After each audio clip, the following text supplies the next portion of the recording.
And I was like straight on the sand, like digging in with my eyeballs. I was like, what the fuck am I doing? Why am I on a knee? What am I doing?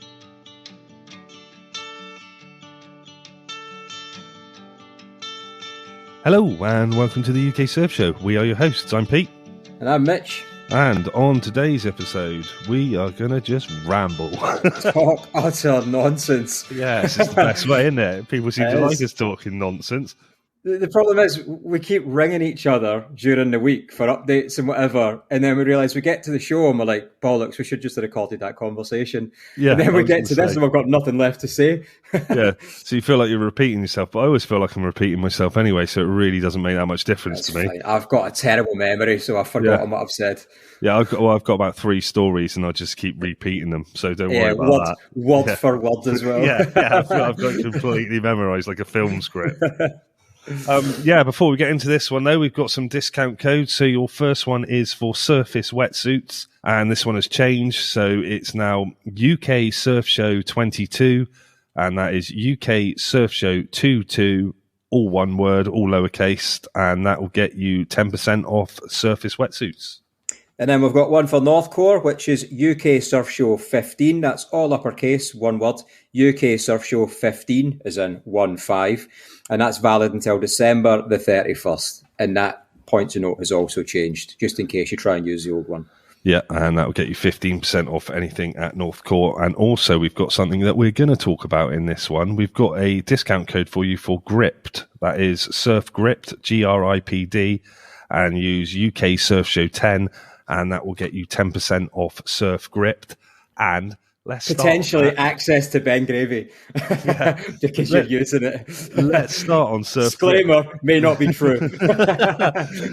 Let's start on the Surf Grip, though, because I've used it now and I've literally... So, first time I took my board out with it on, I was like, right, I think Sam sent me 3 or 4 packs for my longboard, my new board. And I put it on and I used all of the packs, and there was still some at the top and bottom. So the first time I took it out, like on my longboard, so when you like punch through a wave, if your feet are on the back... Wait. Before you got on to actually using it on the board, let's explain to people how you actually applied it. Because if anyone has seen Grip, or these sort of traction pads, there's quite a methodical method, and you end up losing the fingerprints of your thumbs, or I did the first time, but I found a better technique. Pete here, the painter and decorator, and all his infinite experience and wisdom. What did you do? I used a little seam roller for the wallpaper seam roller. I thought, I'm not losing my fingerprints like you did, because I tried to put one on my fingerprints. You can't get enough pressure. Little mini roller, just roller them on, stuck like absolute shit. When I saw your video, I thought 2 things. Firstly, I thought genius. Secondly, I thought fucking arsehole. What did I not think of that? I mean, I was good at burgling for like 3 weeks after it, because nobody... I mean, I was the only guy with only 4 fingerprints, admittedly, on each hand, which is probably still quite unique.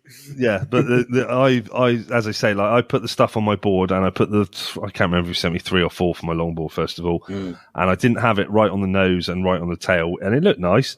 But I found when I punched through a wave, if my feet were on the back and they weren't hitting the grip, it was slipping because there was nothing on there. So I've now covered my board completely, top to bottom. And what I'm planning to do is work out as I surf it where I don't need them. And where I don't need them, I'll take them off of. So it'll be some like weird pattern going on the board. I assume because of when you laughed at me when I asked why don't you just put a tail pad on, that's not a thing longboardists do. No, not really. No. How are you supposed to land in air? Oh, well, I just do it anyway, mate. Yeah. No, fair enough. The only air I land is when I've fallen off and I'm flying through the air, and I'll talk about that later as well. That counts. Yeah, but the Surf Grip, honestly, I cannot, like, you've said before about stuff, if anyone's saying something where they're getting something or whatever, take it with a pinch of salt. Definitely. But after using that myself now, of your recommendation, the stuff's fantastic. And a couple of people have had a go on my board as well now, and they're like, I didn't even notice it wasn't wax, Absolutely. And it's the ultimate testimonial, that, to not even realise. And that's exactly, what Ben Gravy said. I didn't even realise. And he'd been surfing his 7.4 foamies at the Wave the entire day. Yeah, we done the board swap, as I'm sure everyone's seen on the previous video. I don't think you've mentioned that, mate, before. No, I don't think you mentioned that. No one gets to surf my board either. But the fact he got straight on it, done on air, using grip to traction system that he's never probably seen before. Yeah, with that, what a testimonial! I genuinely think, and just going to touch on what you said, that I wouldn't say take what influencers or people that are getting paid in products, don't take it with a pinch of salt, but just be aware of why that person's trying to sell you it, because it doesn't necessarily mean they don't like it. Like for myself, I only will work with brands if I really love it, because it's an easy sell, Yeah, we've said the same thing as well on here before, we'll only use stuff that we like. If we use something that's shit, we're quite happy to tell you, because well, I don't want to offend people, but I don't care if someone sends you a shit product and you use it. I think you're better off saying, yeah, it's shit, and they can go back and change it then. Yeah, definitely, yeah. And companies that listen, I think, are the companies that make all the difference, which I thought is why, Surface and Solite Boots, when they sort of exploded onto the market, I know they listened to their ambassador feedback, and they took it on board. And a lot of these people were just regular surfers.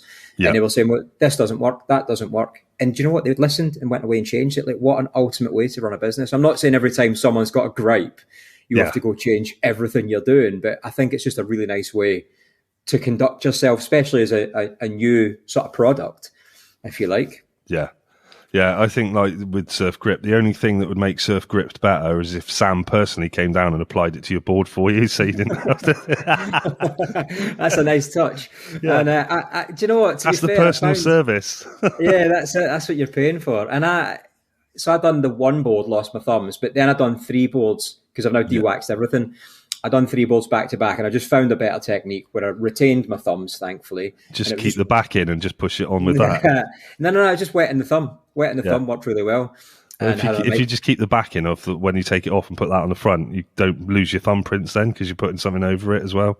I know, but you still have to press the air out of it, because you can see the difference. You're not getting that rough, it's not roughness, is it? It's it is roughness, but it's not rough so that's the other thing. So the other traction pads, I've heard people say they're like sandpaper and they rip the shit out of your grip tape out of your wetsuit.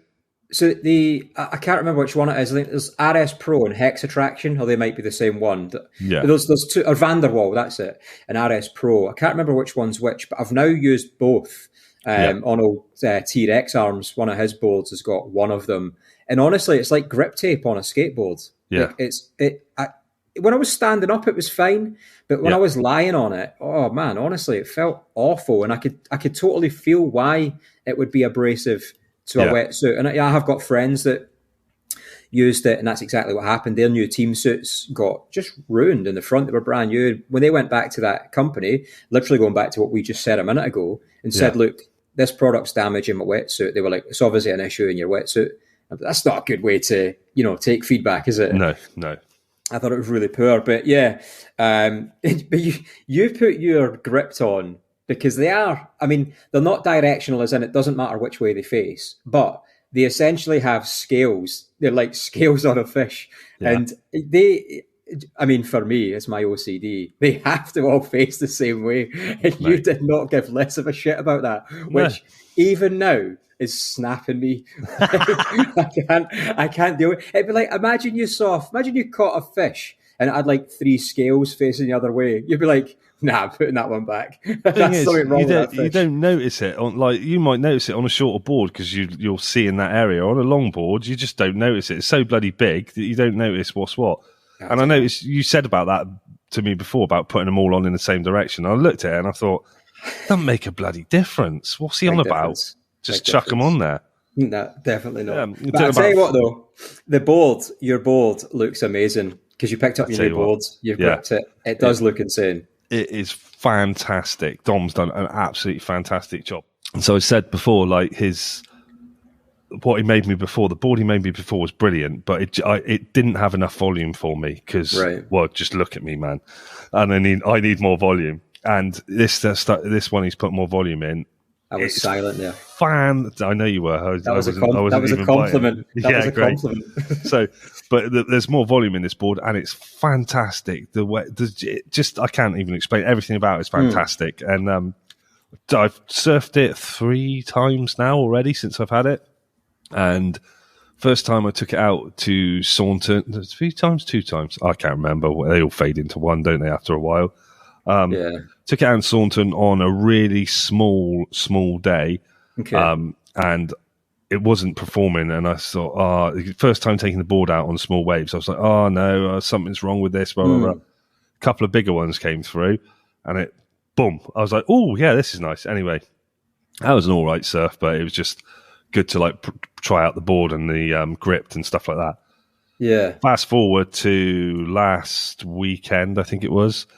Last Sunday, I went down with my friend Ollie and met some friends down there and surfed it. And it was a weird day of surfing because it was like it was doing the thing Saunton does. If anyone that surfs Saunton will know, sometimes they come through and they look like they're going to be really good waves, and all of a sudden, all the power just disappears out of them, and they don't like flatten out. There's just nothing in them, and it's a bit like that. And then it was a bit lumpy and blah blah blah. Anyway, I surfed the thing then, and I probably caught one of the best waves I've ever caught at Saunton. Really? Also, I nearly drowned. Also, I had one of the worst wipeout, slam, face-breaking, neck whip-lashing things I've ever had at Saunton as well. Got a pit. So it was a surf of all greatness all day. I'll just talk you through the day then. Do it. So I got, been out a little bit, caught a few little waves, nothing great. And then one wave came through and I got on this wave. I was going up and down the face of the wave and it sort of it was breaking in front of me. And I managed to get in front of that white water and then it built back up again. And as I was coming down the wave, it started just in front of my face, started to curl over. And I'm thinking to myself, fucking hell, we're going to get barreled at Saunton here. Fucking hell. And then the whole thing just closed out on my face. But that was a wave that lasted a good, well, it always feels like ages when you're on the wave, doesn't it? And then you look back on it on a GoPro or something, if you've got one with you, and you go, oh, well, I was on that for 6 seconds. Always disappointing. Never, ever look back. Ever. Yeah, it's never. Always so disappointing. Yeah, same as sex, never look back. Well, depends what the guy's doing behind you, Pete. Well, there you go. But, so there's that one. And then a couple of waves after that, same sort of thing. It was doing that thing of like no power, and then there was power in the waves. And I got on this wave and I started to paddle, and I thought, it's lost all power. So I stopped paddling, and then it just grabbed me and like flipped me, and so I was like right at the lip of the wave. Yeah, and it flipped the whole board of me, and my legs must have gone over my head about 4 times. I got to that point where I was like, I've got no breath. I can't breathe. And that panic set in, and I couldn't get up. I thought, I'm gone. But no, I wasn't. Anyway. I kind of wish I was, because the next wave was even worse. So the next wave, I got on this wave, and I got on the wave, and I did a big bottom turn. So I'd started to do like faded takeoffs, when you like take off to the left and then you go right. Yeah, I always try and do that. Yeah. Yeah. So I've started to do them, and I took off, did a big bottom turn, came back in, turned round, was coming down the face of the wave, locked into the wave in the perfect position, and shuffled my way to the front of the board, thinking to myself, nice. I'm going to get 2 feet on the nose here. As I brought my other foot forwards, the whole nose just dug into the wave lost power. The whole nose dug into the front of the water. Yeah. Obviously, I was going at some speed because it had locked in, and Jesus Christ, it threw me off so hard. My face hit the water, and I heard a massive crack, and my jaw just went numb instantly. I thought, fuck, I've broken my jaw. Anyway, came up, and I was like, I can move my jaw, it's all right. And thought, it just really stung. My ears were ringing. Yeah. As I'm going through the rest of the day, I'm thinking, my neck's starting to hurt. And I woke up the next morning, and I could hardly even move my neck. I was like, I got fucking whiplash from surfing. Fucking hell, man. You must have hit hard. Oh, so literally, that slap, where you get that slap when you hit the water hard? I get that all the time, yeah. But that was off my face. It slapped and cracked. I'm thinking of? The vision I've got on my head of you nosediving that when it lost all power is, them people do them off-road like segways. They've got the 2 wheels either side to stand on them. And they've got the handle, and you have to push forward, which leans the thing forward. But sometimes they just give way. So you have no more like resistance, and it just you lose power, and you're pushing to the floor, so your face bang. Yeah, that's what I'm imagining you. Yeah, that was pretty much it. Yeah, that was pretty much it. And that got me thinking, right? So like, I hit the wave then, and that fucking hurt, right? Really, like proper, like ears ringing, thinking, Jesus Christ, I'm a bit dizzy here. Should I get out? Imagine that, right? So that's from like, I don't know what it was, 3 foot. Something like that, maybe 3 foot, 4 foot. I don't know what it was. Yeah, it wasn't big. Imagine coming off at something like Nazare and like hitting the water on that when you're traveling. It must absolutely destroy your body. I wouldn't even want to imagine that, though. That's the thing. Like, even in all the impact vests. Yeah, the thing is, most people, I think, go out and surf Nazare in these big wave spots, and they wear a lot of safety gear, helmets, impact vests, and whatever. But you've still got the psychos that will just go out on their boardies, and no leash. And I'm like, man, that's mental. Yeah, what people, how much I think surfing's progressed. Like the fact that if you were somebody surfing Nazare, right, and you've been surfing Nazare for maybe the last 10 years, and I don't think many people would agree. Up till recently, surfing Nazare was just a case of hanging the fuck on and making the wave. And then Kai Bloody Lenny turns up and he's doing double 360 airs on an e-foil, on a foil, and you're like, where am I supposed to take it from there? Like, what are you doing? Slow it down. Release your updates like Apple, and slow, slowly to make money. Don't just turn up and do a double air. Because no one else has got a hope in hell. Just absolutely killed the spot. Yeah, that's it. Killed it. Oh man, yeah. But it made me thinking about that because when I saw Ben Larg at the wave and he showed me that video of him coming off at Nazare. Oh, savage, yeah. And he just like cartwheels down the face of the wave. And I said to him, what was that feel like? He's like, yeah, it wasn't the best. I was like, that's the difference. I fall off of 3 foot and then he break my neck. He falls off at Nazare and he's just like, yeah, it wasn't the best. But like you said, sometimes I'll try and like, I've not mastered this yet, but sometimes when people kick off the back, but sometimes you'll do it because the wave's sort of cresting and you have to go through the wave and do that. Yeah. I've not mastered the going like through the water, as opposed to going over it. So sometimes I'll do what I think is that, and all I'll do is end up headbutting the water. And and like you said, it kills. It absolutely kills. Coming off a wave that big, you see people on maybe 6 foot waves, like skimming down, and it's like going down a mountain. It's like going down concrete. Like water is hard, it's speed, and with your motion. You're going down Nazare, and I've seen that video. I was there, I think, when Ben showed us that. And it was funny because that session, he had just come back. I think he surfed like a 70-footer at Nazare. And then he was just getting his arse handed to him at the wave. And he was like, I just can't figure it out. I can't get on me. It was just getting battered. Saying that about the wave, that was the other surf I had. I surfed at the wave as well because friend Zoe's been going on at me for ages to go and surf the wave with them. And I'm always like, no, because like anyone that's heard before on here, I like the wave. I think it's a great vibe and everything like that, but I've never really got on surfing it. Right. I don't know what it is. Anyway, I took out this Mick Fanning 9-foot board they had, which had more foam than, I don't know, a foamy thing, whatever. Insert whatever foamy thing.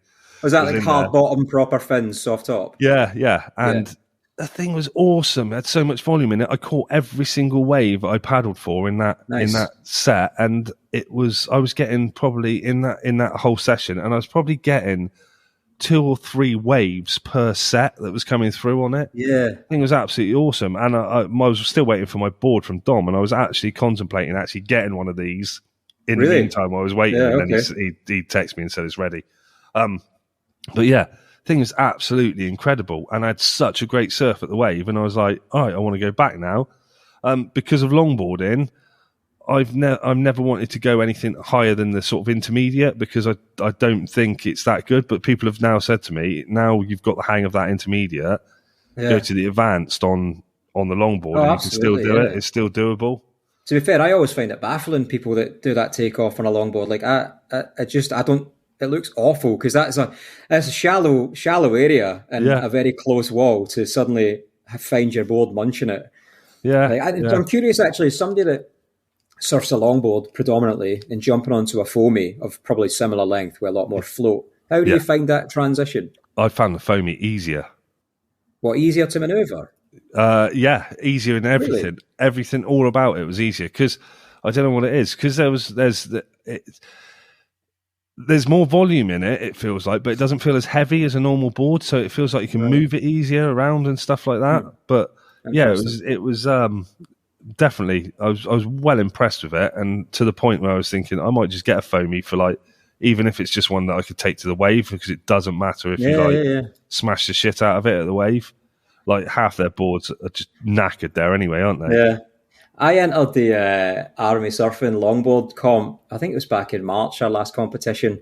Yeah. And obviously, I'm a shortboarder, but I will get on a longboard. So we're doing an Army Surfing comp down at Perranporth along the beach. And, I wanted to enter the longboarding contest because it's just something else to do. Yeah. And I'd done all the shortboard stuff all morning, and there was no more longboards in our store. So, because we have our own boards, we've got a lot of Skinner boards, and we've got a lot of Surfboards UK limited shortboards as well in mid-lengths. And the only longboard was left was a foamy, but a big like 9-foot swelly board. I think they're like yellow on top, blue on the bottom. But they only have a plastic single fin. And don't get me wrong, they're crazy fun. Yeah. And when I say plastic fin, I mean it's like a 3-inch deep sort of fin. It's not even a fin. It's literally just enough to give you a contact with the water. Yeah. And it was quite a big, chunky, messy day. And, I've been surfing shortboard all morning, and I took this out, and I'm thinking, all I need to do is catch a wave, try and get some sort of turn, and, I'm sure I'll do okay. And I remember going down the face, and it's probably like a head-high wave. I was going down the face, I was going straight down it. Yeah. And I torqued because I was like, I know I need to put a lot, my technique's not great, so I knew I had to like overemphasize it and exaggerate. And I remember like rotating my body so much that the only thing that could happen was either the board moved or I just kept continuing the rotation. And that's how nothing happened to the board, like not even a millimeter of difference. And I just kept rotating off it. And it must have looked like I was trying to do a pirouette or something. See, I think that's where one of the main differences. So when you see people surfing shortboards, a lot of the movement comes from the upper body, like really turning their upper body. Whereas on a longboard, because it's so big, you've really got to lean into that as well. So you more or less feel like, as you turn on a longboard, you more or less feel like you're going to go off balance, if you know what I mean. Right. It's that fine line. So I think on a longboard, you've got to lean a lot more than you do on a shortboard. So if you see a shortboard on a longboard, the top of their body looks like they're at a rave, and the the bottom of their body just looks like they're playing musical statues or something. When I got to the wave, and I don't know if I mentioned it, but I done a board swap with Ben Gravy. He wanted a shot on my weapon, and I jumped on his foamy. Did I mention that I don't know if you have actually mentioned that, or I've not seen any stoke from you about it either. No. So, and that's why when I got on his foamy, honestly, I felt so pressured. And although that surfing might have looked shit to anyone else watching, like he's literally just going right on a right. Unlike Alan, who goes left on rights, but into the wall. But like the fact that I'd done a proper bottom turn, managed to get it back up the face, I was like, oh my God, this is amazing. And to be fair, because it was on a foamy, so there was something about it felt really genuine. Yeah. And like I was like, I made that happen. Because I think sometimes on a shortboard, because it's not difficult necessarily to place especially a shortboard, it's not difficult to place it where you want it. Yeah. But a lot of the time I might get it to the lip and be like, I know I got it there, but I don't know if I've done that on purpose or not, or if I've just ended up being there and tried to react to what's happened. Yeah, I know what you mean, yeah. But on the foamy, I was like, I owned that. Yeah, I absolutely owned it. You've really got to move those boards around. But that's why like you see like people like, well, the longboard competition just been on in the States in Malibu, and you see people moving those longboards around, like how easy. And I'm like, I still think, how do you move that like that? Because it's kind of looks like you sort of the way you do a kick turn on a skateboard, if you know what I mean. You put your foot on the pressure on the back and then move it around like that. I've tried that; it doesn't work. The back just sinks, and I'm like, how do you move it like that? The thing is, I'm not a longboardist, but I can appreciate fucking talent. Like, and the way I see these really good longboarders surf, like Ben Skinner, what he does on a longboard, like most people couldn't do on a shortboard, it's mental. And I always find as well, when people walk the board on a longboard, I don't know, maybe I'm just looking at it different, but especially when it's somebody really good and knows what they're doing, it almost looks more that they're not necessarily walking the board, but they're pulling the board back towards them. I know what you mean. Yeah, Is that a thing, or does it just look like that? I think you're asking the wrong fucking person, mate. You've got a longboard. Yeah, I know. I can just barely stand on the thing. That's You've it. got whiplash. Oh yeah, that's it. I knew it all before I got whiplash. I forgot it all now. There you go. Yeah, I don't. I think it's the way you move, like by jumping backwards, and the board sort of coming in and out of the wave. So when you walk to the nose, you're walking. Yeah, and if you look at the board sinks yeah. right back into it, and as you walk back, it's sort of pulling it back out. So I think it's more to do with your weight, where your position is on the board of your weight, is how much will be in or out of the water, sort of thing, you know, like that. That's my sort of rough. Man, it's great. Fair play. It is crazy impressive. And honestly, when I saw your board covered in that gripped, it made me want to go take my longboard out of the bag and just touch it and then put it back in the bag. I'm not saying it made me want to surf my longboard, but it made me want to think about it. Yeah. That board's not been wet for about 2 years. Well, you need to take it out, man. Well, I went to take it out last week, didn't I? And because I was, some things are going on at home, I couldn't find the fin. Yeah. So I packed it and then I couldn't find it. And I found the fin yesterday, actually. It was exactly where it should have been as well. The only place I didn't look. Well, it's always the last place you look, isn't it? It's always the last place you look. Well, you wouldn't look, find it, and keep fucking looking, would you? Who's that? What's that? God, you got to guess who that is. That's Lee Evans, I'm the coach. See. It's Lee Evans. So, man, I think we should do some catch-up stuff, because there's actually a lot happened since we've, spoken, caught up. Yeah. And I think we should take it back to Boardmasters. Yeah, Boardmasters. Yeah, you went to Boardmasters, didn't you? I sure went to Boardmasters with old T-Rex arms. And we got, because it was kind of a last-minute thing, obviously. Alan, if you don't know who T-Rex Arms is, adrenaline athlete. He's our Olympic strength and air conditioning coach. That's my new favourite. He's actually, fair play to him. He's got an article in the Inertia, which I filmed. I know. Yeah, that's it. Yeah, he's doing. And for me, it's another testament to his credibility. Because as much as we take the piss. Yeah, he knows what he's talking about. Thing is, if he was really shit at what he did, we probably wouldn't take the piss. It's like I've got a friend that says that they said, I know when I've put weight on because people stop making fat jokes at me. And I'm like, all right, yeah, it's that same sort of thing. Yeah, totally. It's that thing. If he was really shit, we'd just be like, yeah, probably. And it's funny because Alan's got such a dry sense of humor. It's easy to forget the level.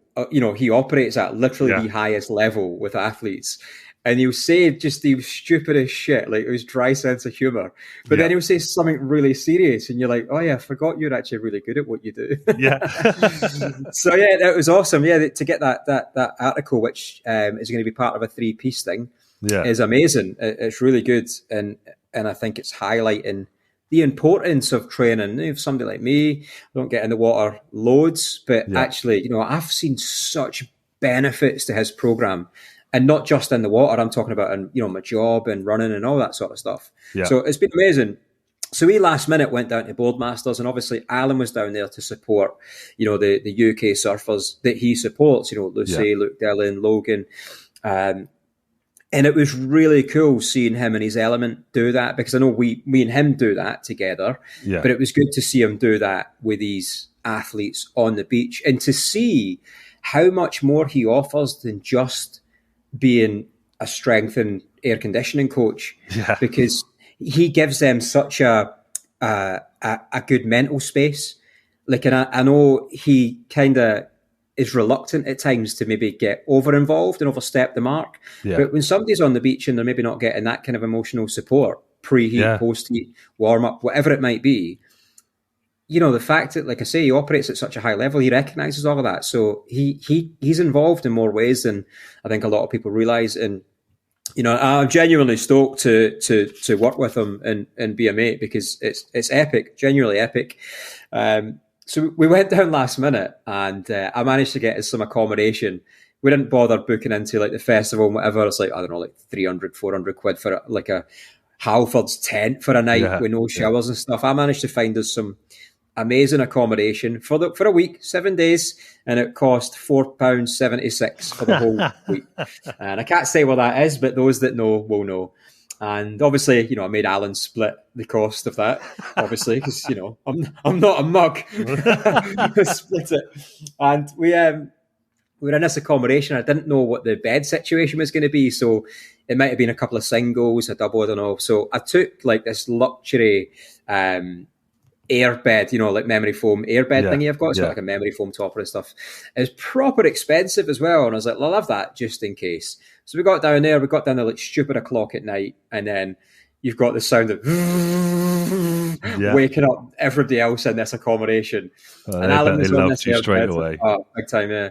Alan was on this air bed. And I remember it was so hot. Boardmasters, it was still, proper summer. Unlike now, it's miserable. And I remember waking up at like 3 a.m. I was like crazy hot. And I remember because the air bed was right next to the bed I was on. Yeah. And I remember looking over and thinking, where's Alan? Like he wasn't there. And I was like, what? And I thought, maybe he's just taken the keys and gone out and slept in my van because it was so hot, pulled the bed down in the van. I was like, fair, it's a bit weird, but fair enough. And then like an hour later, I just heard this rustling and I was like, he's obviously come back. And I looked over and he wasn't there. I'm like, where is he? And then I just saw this hand literally like punch through the airbed where it's obviously got a slow puncture and he's been engulfed either side, like wrapped in the memory foamness of it. It's this hand like, it's like Ace Ventura. He's like, kind of hot this rhino. It's like, help me. So I had to sleep in the van for the rest of the week, which if I'm honest, I didn't tell him was bliss because I had like such a nice breeze blowing through and he'd have been sweating his tits off. But man, we were like, it was great. And we would, just to get a parking spot at South Fistral, we were getting up at like 4:30 every morning, heading down, so we've got like prime parking on South, so he can then go support his athletes. Obviously, he got good surfing while you were there as well, didn't he? Well, we got loads of surfs in. To be fair, I mean the one where you saw your mate at the bar. Oh yeah, I mean this was like this must have been like day 3, and I was like, he was just supporting his athletes, I was supporting him, supporting his athletes, and I was sort of free surfing here and there. You just went for the jolly, basically. Oh, yeah, big time. Yeah, I just had to do some filming and stuff for Alan. And, so I was with him all day, just, doing whatever. And I was like, man, my batteries had died on the camera because it was so far away at South. I just walked about with my stabilizer and everything in the camera, but with no battery in it. And I was like, I'm going to have to go get another battery. So I remember walking back up and I was halfway back to South Fistral up on the sort of up the bit that walks along the dunes, as a pathway sort of thing. Yeah. And my mate Dean had called. He was down, and I was trying to hook up with him. And he was like, where are you? I was like, I'm just walking back to South. I was just in the beach bar all day. And he went, I'm in here now. I was like, I'll tell you what, I'm just off to get a new battery. I'll come back. Give me like half an hour, 40 minutes, and I'll be back. And I remember the comp was still on, but at North Fistral, it was a mess. So it was chunky. It was a mess. And I remember the closer I got to South, the clearer it seemed to get. And then the more defined these lines got. And I remember thinking, I've got enough footage. Like, I don't really need to film anything else today. And then I texted you, and I now remember what you're on about. And I was like, I got up to the van and I'm looking, and I was like, I've got like the new battery in one hand, and I'm looking at the waves thinking, man, that's the best I've seen since we've been in Newquay. So I texted Alan. I was like, mate, I'm getting in. I'm not going to come back. He's like, I tell you what. He said, I'll head back. I'll just finish up and I'll head back. So I got in and ended up surfing with Sam from Surf Grip. Surf Grip. It was the first time we'd met, and it was cool sharing some waves and some stories. And man, it was so much fun. Honestly, it was like head high, really punchy. It was just a lot of fun. But it's high tide at Fistral, and it's crazy dumpy as well. You just get pounded when that wave breaks, man, and you're in the wrong place. It is a pounding. I forget how much of a pounding you can get there. And then it just died off. The tide just killed it. I mean, like out of nowhere, went from everything to nothing, like as quick as that. Yeah. And I remember going back up to the van, and literally as I was like, 25 meters away from the van, walking up the stairs at South, the van was parked by the toilet, and I just saw, because I was like, is someone in the van? and I just saw my sliding door open in the van, and there was Alan appearing, wetsuit on, pulling his board out of the van. And I was like, "Oh, mate, it's done, it's done." He was mortified. He was so gutted. I didn't even feel bad because I had such a good surf as well. It's such a good time. I love that thing, and I've noticed more and more that thing you said before about it's the only sport where you can just leave mid-conversation, and people doing it. And every time someone does it now, like to me or to anyone else, I find it absolutely hilarious. It is really funny. Like, you wouldn't just leave a conversation mid-conversation with anyone else. But when I was down in Saunton the other day, I met two of the guys that listen to the show and stuff, which is Monode and KB Photo, and I don't both of them do. KB Photo, So Kyle, both of them do surf photography, and both of them do some real good stuff. Actually, they're worth checking out on the old Instagram. Absolutely. Well, we had. I mean, it was small at the start of the week, and then it started building up at Boardmasters. But I think we surfed every day somewhere, and I can't remember where we went, but we ended up off surfing with a guy called Ben from Lift Coaching, who basically is a mirror image of kind of Alan, what he does, and working at a really high level. And them two together, man, they're going to kill it. But I'm not going to talk about that. I'll leave that to them. So we went and surfed a spot, and it was great, man. Got like a boardies surf. First time I've done that this year, just surfing in boardies in the UK. It's always nice to do that. Yeah. Like an hour max, that was it. And then the wind picked up, and got cold, and actually, it was quite nice to test surf gripped and just in my boardies, because I now know I've tested it in every possible condition that I will ever surf, including bare skin. And the fact that it ripped my nipples clean off tells me it works. Them nipples are stuck to that board. Every time I popped up, they were there like pulling balloons. Have you surfed the gripped in the cold winter in Scotland yet? Yes, because I got it in November last year. Oh, right. So I've been waiting. So actually, it's been in freezing and hot conditions, and it works fine in both. Yeah, the thing is, for me, the thing I was waiting to test was actually summer, because I've been using it when it was cold. I've been using it in boots, and obviously boots offer more traction anyway. So to get it in summer, man, it's been perfect. So Boardmasters, and I think it's worth highlighting, right, that yes, it's a UK event, right? So you're going to expect a massive contingent of UK surfers attending, which is fine. But the fact is, these surfers have still got to turn up, they've still got to perform, they've still got to compete, and they've still got to progress. Yeah. Like in the men's open, there was 4 UK surfers in the quarterfinals. We had Pat Landon Dark, who made the semis, and Job Harris, who hasn't worn a jersey for 4 years, came third in the men's, and that's incredible. Like highlighting the level of talent that we actually have. Ben Skinner, he came second in the longboarding. Lucy Campbell made the semis of the women's, and again in the quarterfinal, Emily Curry, Ellie Turner, and Alice Barton all in the quarters. Like I say, yes, it's a UK event, but to turn up and get that far, these guys deserve all the kudos they can possibly get. Same with little Craig McLachlan. He made the finals in the under-18s, but he also made it through his first heat and his first ever time competing in a QS event as an adult in the open. To get through a heat, like some big names went out in the first heat, and I know he would have wanted to do better, but I don't think he realizes how big a deal that is. So I just think, this is an exciting time to be a UK surfer. Like we just had, what else went on? You had the in Huntington Beach, the World Surf Games, Olympic pathway qualifying event. Like again, loads of surfers out there representing for Team GB, but I think it would be rude of me not to highlight Luke Dillon, because man, he is surfing like a man possessed at the minute. He is surfing, and I've always had so much time for how Luke surfs, and in fact, he's a proper nice bloke as well. But he generates power from nothing. I remember the first time I seen him surf in person, and I was out I was actually getting a lesson. And I was like, bloody hell, what was that? I thought like a fucking torpedo had just gone past, like bang, top, bottom, like spray everywhere. He's surfing so well, and he made it so far as well through like the repechage rounds. I don't even, it was like, I don't know, it was really far. I can't remember what round he got, but And again, he's just won the British Cup as well in Wales. Like, that man, how the fuck he does not have a major sponsor baffles me. If you're listening to this now and you work for a business, a brand, an organization that's looking to expand, looking to get brand exposure, this guy has not got a major sponsor.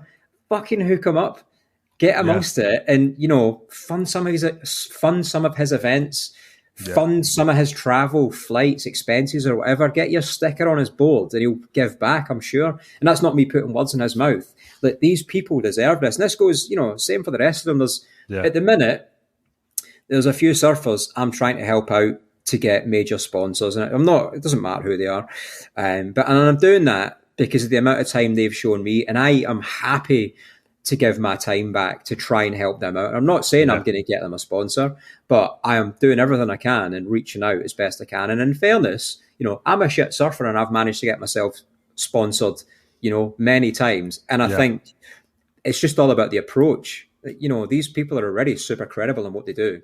Yeah. So fucking sponsor these people. It's just, and again, just going back to it, how well we are able to produce talent. And, I know we speak about, wave pools all the time.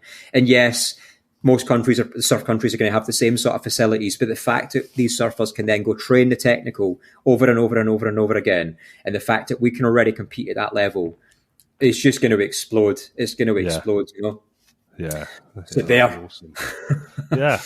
So that was Boardmasters and everything like that that's been going on. And we've also got a thing planned, haven't we, that we're going to try and get into next year? Yeah, we've got a few things actually we want to do. And one's obviously the UK Surf Show road trip, motherfuckers. Road trip. Road tripping, which I think's a great idea. So I guess the simplistic idea is that we plan on meeting a load of people surf related or whatever it might be. We're going to try and get a camper van from somewhere, and we're just going to bomb round over whether it be a week, a weekend, whatever it is, as much of the UK as possible, meet up. And we want to try and do as much of it as we can for free, because it's obviously going to cost us a fortune. So if there's any companies, again, that want to get on board and want to feed us, want to put us up for the night and stuff like that, once we plan out where we're going to go. And I think that would be crazy good. We'll try and surf with people, we'll just do stuff with people. And whatever it is they actually do is their profession or their thing involved with surfing, we'll get involved with that. Yeah. So that's a good one to look forward to. So that's something in the pipeline. And what's the other thing? You've gone blank. I know what it is, but I'm going to see if you remember it. No, go on, tell me. Cogs turning. No, so what we were thinking is that we were speaking about this, and we've spoken about this a few times. Every beach, every surf spot, like you go in the UK, there must be somebody at your beach that is like an absolute local legend. Not just because they might be a good surfer, they just might be a hero of the surf. They might have done something. I don't know. They might have rescued a working class hero. They might have rescued a dolphin from a whale. I don't know, something like that. But these people, it's me going, I didn't actually register what you said. It's like, These people exist everywhere, and I know so many of them in my local spots and stuff. So what we want to hear from you, the world that listens to this show. Hey, we've got good listeners in the USA and Australia now as well. Is that right? Yeah. So I might have to do a transcript because you've spoke a lot on this one, just so they can understand what you've been saying. Fair one. I don't know if you wanted to give them a purple burglar alarm. A curly whirly purple burglar alarm. Like, what the fuck just happened, man? So that's the idea. So get in touch, whether it be in the comments, the DMs, through the UK Surf Show, through me, Scottish Surfer, and just let us know who these people are. But, let us know why they're a local legend, because suddenly we're contacting somebody called Steve, and he's like, I don't even surf, mate. And you've just stitched us right up. No, it'd be good, actually, to hear about people and to get them on the show. So, like, we were going to say, weren't we, if you've got any ideas of like who you want to speak to, because we've got an idea of who we want to speak to, and I think it's gone pretty well throughout the different episodes and different like variation of people. But if there's anyone you think, they should speak to them, send us a message like on the Instagram or email or whatever, and say, you should check this person out or whatever. And like especially like local people to your areas that are doing things and making a difference. Like speaking to people like that, because it's not someone that's out there that loads of people already know loads of stuff about them. Like, I loved talking to Ben Gravy, but I was very mindful of going into that he's been asked so many questions and so many people know stuff about him already. That's why I wanted to go more blind with it. Probably never been called a dick before, though. Yeah. On a podcast.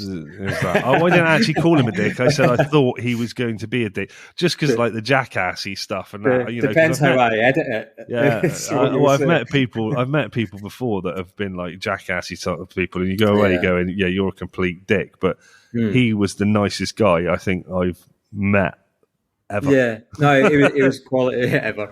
Ever. No. So we think these little, I mean, they could be mini series of these people coming on, could be like a news round, or just could be stuff that's happened in your area, like really relevant to surfing. You'd be good to hear back, because like Pete said, we talk, but we want to know what you want to hear, as opposed to us just waffling shit. Because most of the time, neither of us know what's about to happen. Yeah, I know I don't. What did you say? Anything that comes out of your mouth is just to make you laugh. If it makes anyone else laugh, it's a bonus. And I genuinely believe that. The amount of times in my life people have been like, "I can't believe you're laughing at your own joke," and I'm like, "Yeah, but when I said it, it came as much of a surprise to me as it probably did to you, and it was funny." And to be honest, I don't care if no one else laughs, as long as I laugh. Yeah, mission accomplished. And if anyone else laughs, it's a wee bonus. That's it. And I tell you what, there's some big changes this week as well. Yeah. I mean, it's my birthday on Sunday. So obviously my birthday will have been in past since this has come out. Oh yeah, this will come out. So happy birthday for yesterday. For yesterday, yeah. For that when this comes out. That'll be me 30, the big 3. Yeah, 30. Hey, listen, we live in a day and age I can be anything I want, so I am 30. Yeah. So 40 on Sunday. Like, what the shit? What is that?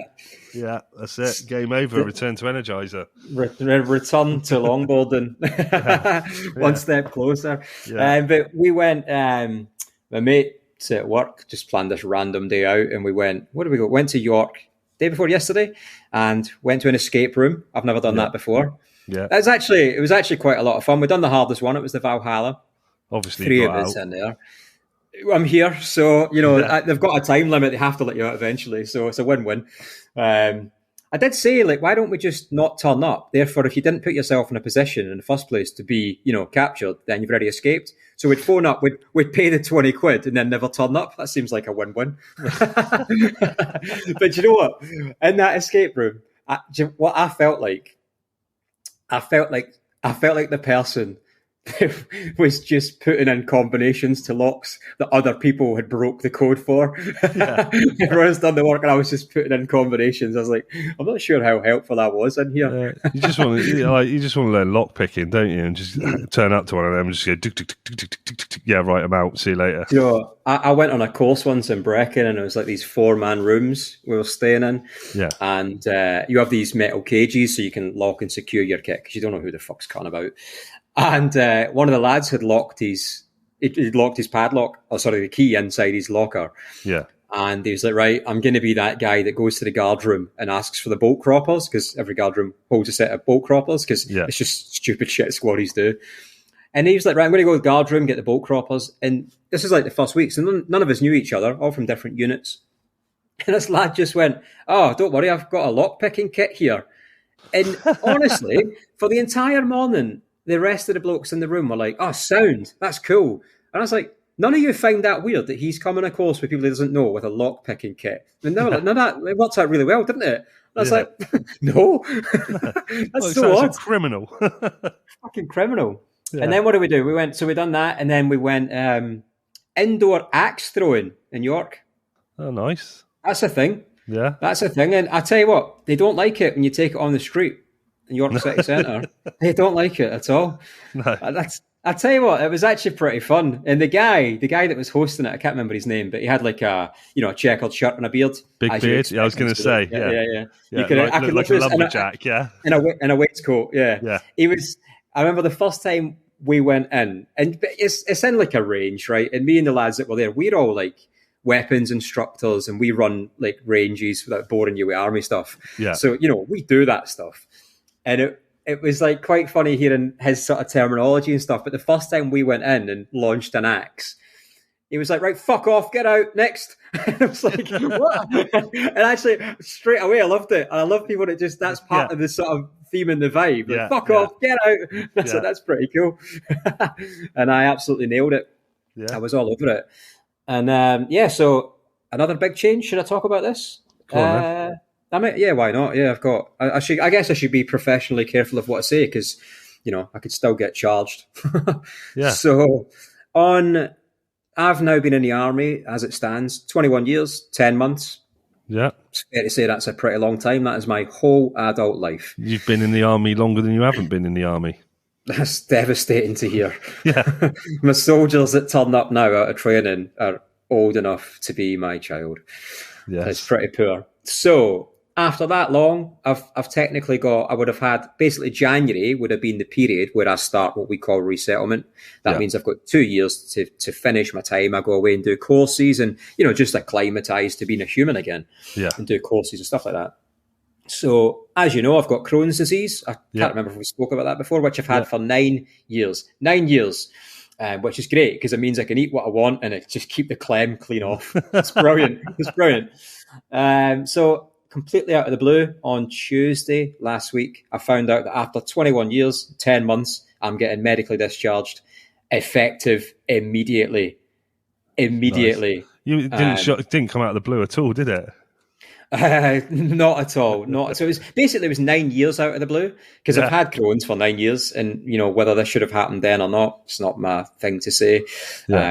This is where I need to be professionally careful, so I'll just leave that there. But so it was a massive shock. I have got a reduced resettlement period, so I've got basically 6 months. February the 12th is my last day, but I de-kitted already. I've got no more army kit left, which was actually quite nice to hand back. I still don't necessarily know how I feel about the situation because it's not necessarily the situation. It's maybe how it's come about. That's where my gripe lies.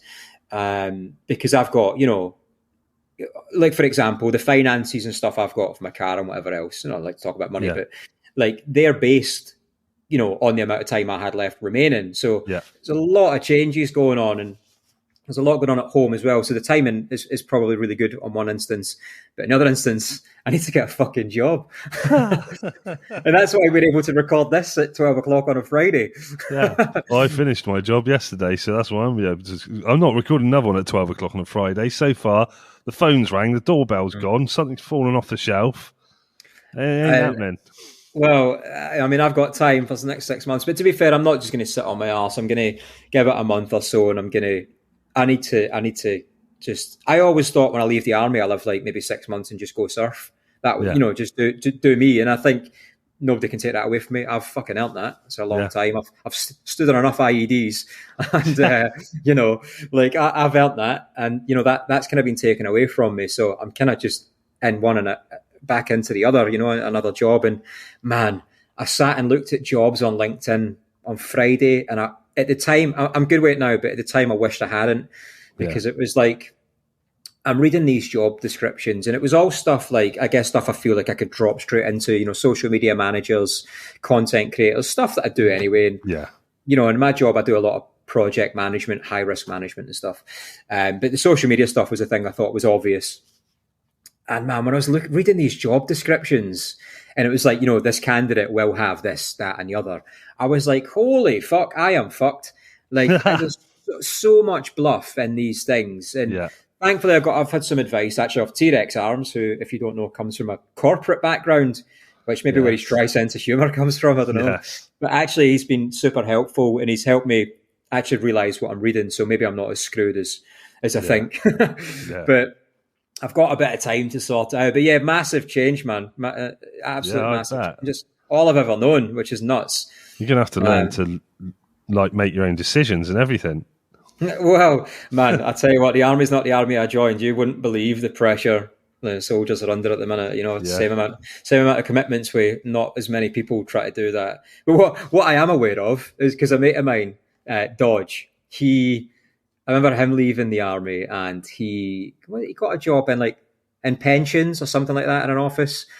And I remember him telling me, he was like, he'd been working there for maybe like a month, and it wasn't like he was management or nothing, but his role was relying on other people in the office doing their bit first. Yeah. And it wasn't that he was above him, it was just that process. Yeah. And there was this guy in his office that was obviously just fucking lazy bastard.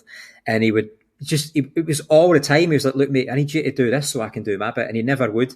And he obviously just sort of got pissed off with it. And in the army, this is such a throwaway line. I don't know, in an office, apparently not. And he said, the guy pissed him off and he hadn't done it. And he just went, as a throwaway comment, went, look, just do your job, you lazy c***.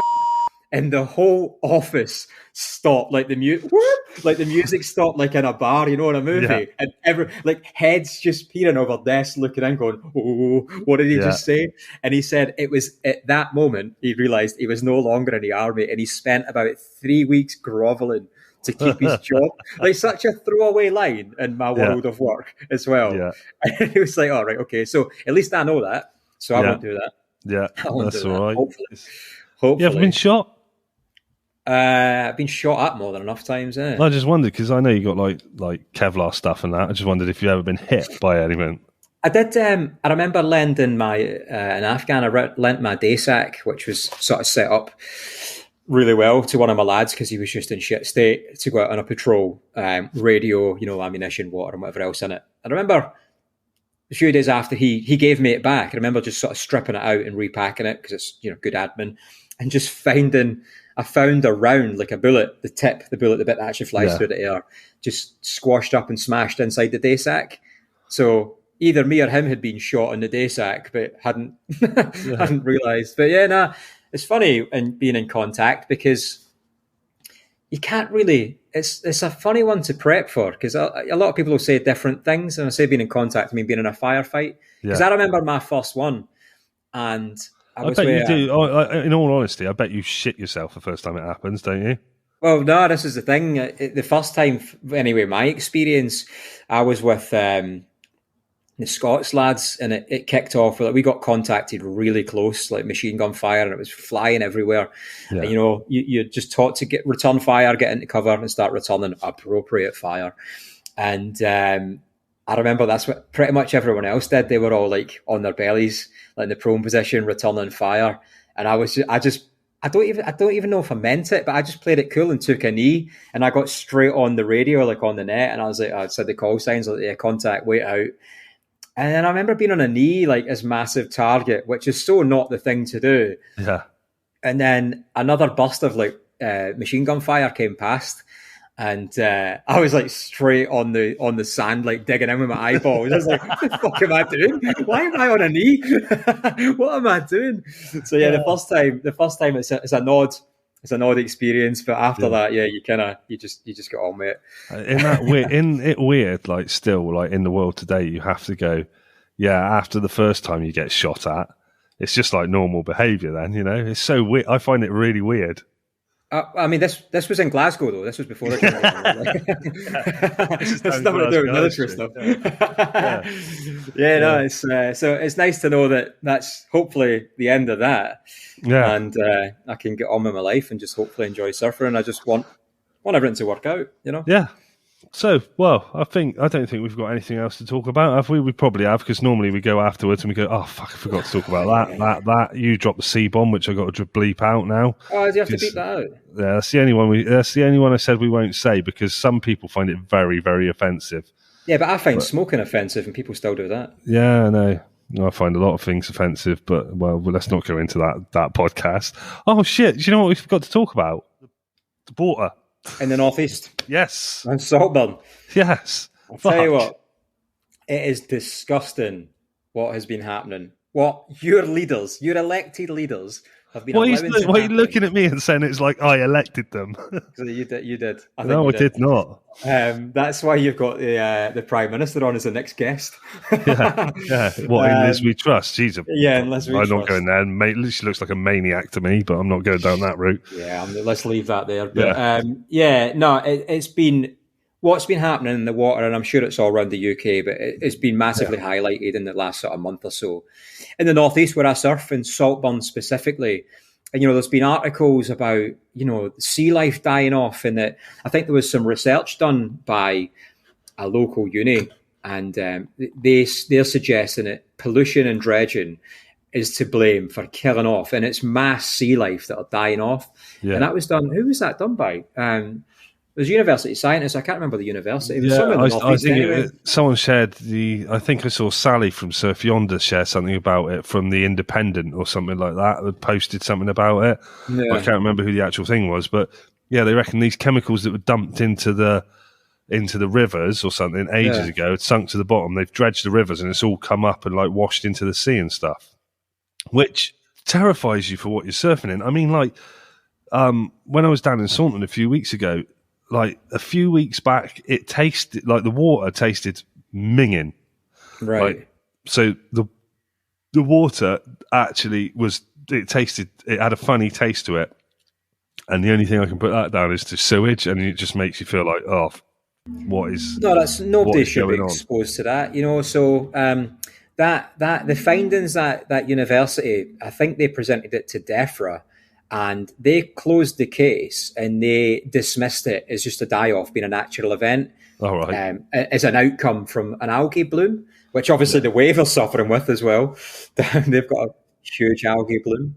And actually, of all the spots I surf, like when I surf at home, the water is filthy, but there's a difference between it being, you know, brown and cloudy and actually being dirty and infected. That's two very different things. You know, you could have super clean water and it could be full of all sorts of shit. Yeah. But every time I surf Saltburn, I end up with like the worst pink eye, as if I've been to like a stag party and fell asleep. Like every time I have the worst red eyes, they sting. I don't think I've got ill from it, but Alan surfed at Tynemouth about a month before we went to Boardmasters, and even now he's still recovering from that. He's been in absolute shit state. Yeah, and you know the surfers against sewage, or the surfers who are highlighting this and getting surfers against sewage on board to promote these things. And the Saltburn recently has been huge. There has been loads of events to try and highlight these issues and try and reclaim our seas. Wave to save our seas is what's been happening recently. And I think it's amazing that we're able to highlight that. And I think it's been amazing what Surfers Against Sewage have done in the last few years, I guess, to highlight these problems and even to create a U-turn in Parliament over, I can't actually quite remember what they had said in the first place, but they overturned it and had a U-turn, massive U-turn, based on this, public pressure, which is the point, isn't it? People should have a voice and be able to do that. And I'll couple that, though, with, I think it's amazing what Surfers Against Sewage do. And it's amazing that we've got that platform, but I still have a few issues with Surfers Against Sewage. And it's not about, it's more about, I feel like, some companies maybe start out as a charity or whatever, and they get really big, really quick. Yeah. And I feel like some companies, I'm not necessarily saying this is what Surfers Against Sewage are doing, but they maybe lose sight of what it was they set out to do at the start. Yeah. And yes, they are doing that very thing. But just to put one example of it, where I'm sitting right now that you can't see because this is a podcast, in my house, looking at the sea, there's no waves coming. It's not a popular surf spot. I pretty much surf it myself. It is on Magic Seaweed. So I don't know why somebody added that there a couple of years ago during lockdown. But was it you? No, it wasn't. No, but it's just pictures of me and my kids surfing. There was like a massive film of oil or fuel in the water. Yeah. And I remember surfing, it was when you got past the break, there was none of it. But every time you surfed inside, honestly, like my wetsuit board covered in oil and all sorts of stuff, whatever it was, and it tasted awful. Like it was really bad. And I reported it, because I didn't know what you do. I reported it to Surfers Against Sewage, and they were just like, nah, no interest.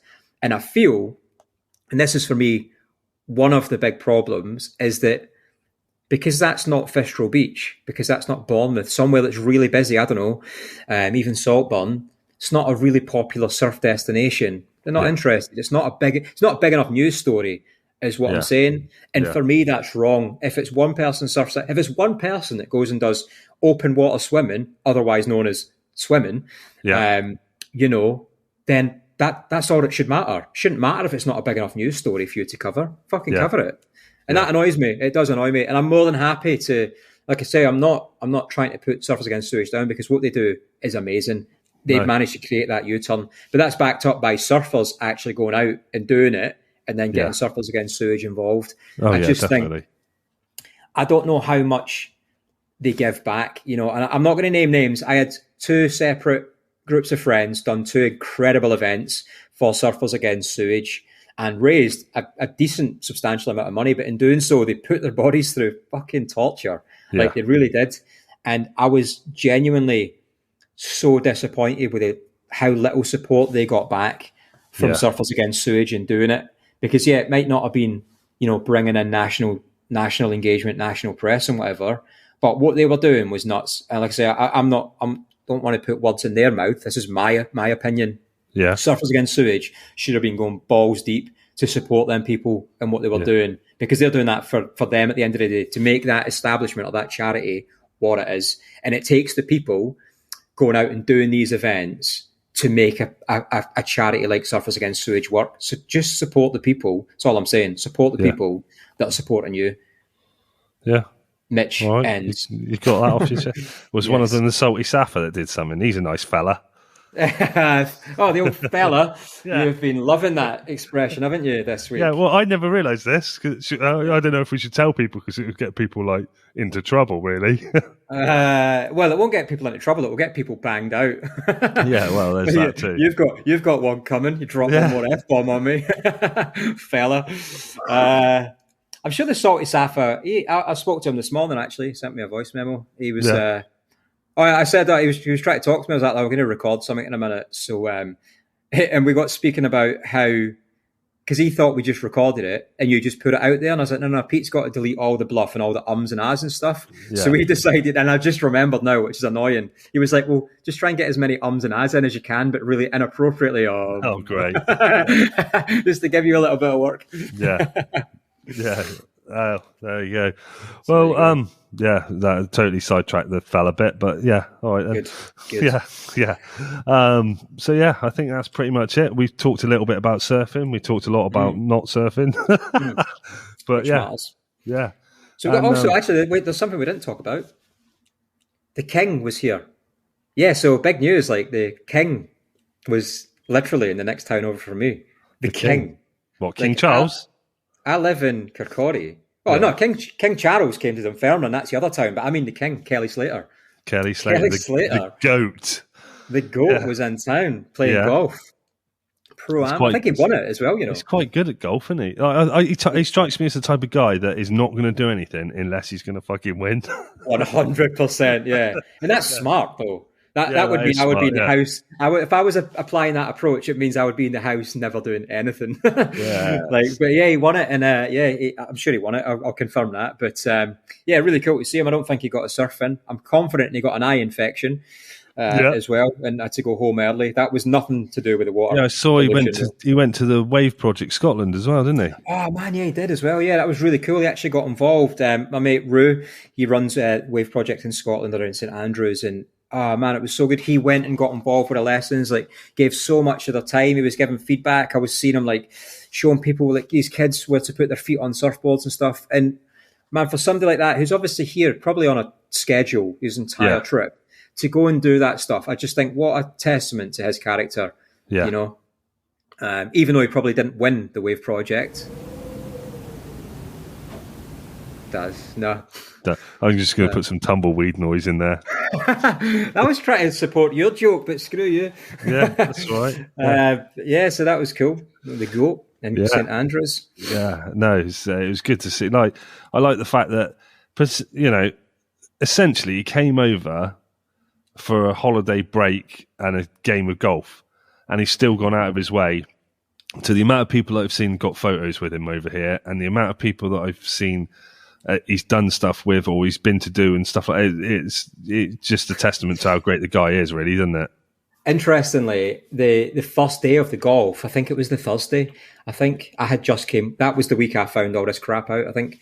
Yeah. And I just came home and I went up and I was meeting with my mate Swanee, who's a local longboarder. He's a local legend. Yeah. Why isn't he on the show then? Yeah, maybe we could do it. I was meeting up with him and he was like, we're going to go, because they go every year, and every year Kelly plays this, the Dunhill Cup. Yeah. I don't think he's been since COVID, but he normally comes all the time. They normally go and just give him, well, not abuse, but they'll just try and chat to him on the fairway. Yeah. And I went up there like 8:30.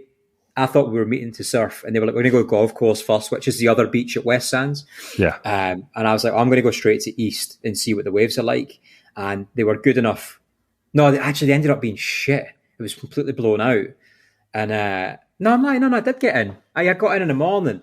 They were like, oh, we're actually walking with Kelly now. Like, they walked down the fairway, done like 4 rounds with him. Yeah. And they were walking with his wife. Can't remember his wife's name, but they were just walking and chatting to his wife. Every now and again, Kelly would come over and just chat to them. Yeah. Which is as if they were just there, like, as his mate, which I thought was really cool. Yeah. Yeah. And they were like, oh, are you coming over? And I was like, no, I'm going to get in. I could have gone and met Kelly Slater and I went for a surf. Yeah. You're going to get Kelly Slater on the show? No, I'm going for a surf. I went for a surf instead. You got to take them opportunities when they come up. Yeah, but I would have done the same thing. Next time. Yeah, so well, I think that is pretty much everything. We've rambled on for long enough. We've had enough disasters in this episode to give me a load of editing. You have. Don't forget to go and find us on the social media channels, on the Instagram, the Facebook, on the line. on the YouTube as well. On the YouTube, yeah. Don't forget to subscribe on YouTube, and also check out our Buy Me Coffee, which is a way you can support the show and help us go on this epic UK surf trip of chatting to people and everything as well. Oh, yes. Yeah. Anything else you want to mention before? I guess should we give out these discount codes again? You can give out the discount codes if you want. You've got nothing else to do now. You've been dishonourably discharged. I was waiting for that. So, if you put UK Surf Show 15, you'll get 15% off at Northcore, and that's all uppercase, all one word. And if you're looking for a social media manager, part-time, give me a shout. If you use the discount code UK Surf Show 22, which is UK Surf Show 22, and that will get you 10% off Surface Wetsuit, as well as using UK Surf Show 10, and that will get you 10% off at Gripped. Surf Gripped. Yeah. And look forward to some more about Surf Gripped, because we'll get in the water, use it more, chat about it a bit more. Yeah. And right, well, that's it. That's all we've got time for. Till the next time. I'm going to take care of yourselves. Mitch moved into his own house, yeah. Well, yeah. I think that is it, isn't it? Yeah. That's it. Till the next time, take care of yourselves. Stay classy, San Diego. And each other. Just keep talking over each other. Yeah, that's it. Just keep rabbiting on. It's fine.